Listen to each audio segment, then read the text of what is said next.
imagine an AI that doesn't just answer you. It thinks, plans, and acts across hundreds of steps. This is Kimi K2 Thinking, and it might be the first open model built for real reasoning.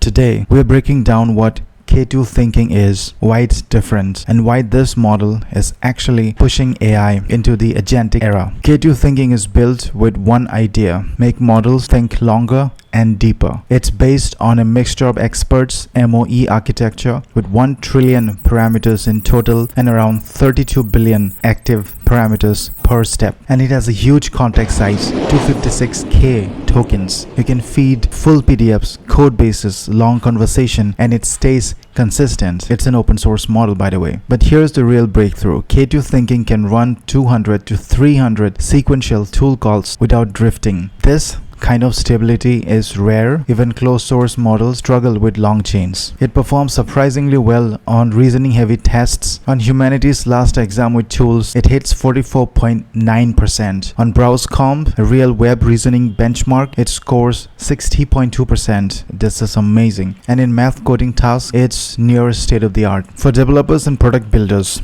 this model is interesting because it shows where open models are heading. Long horizon reasoning, multi-step planning, reliable tool use, and huge context windows. We are entering the era where open source models are becoming serious reasoning engines. K2 Thinking isn't perfect, but it proves something important. The next breakthrough aren't just about bigger models, they're about smart orchestrations. If you want more breakdown of cutting-edge AI technology, AI models, including hands-on demo, subscribe and tell me in the comments, will deep reasoning models like K2 Thinking change everything? See you next time.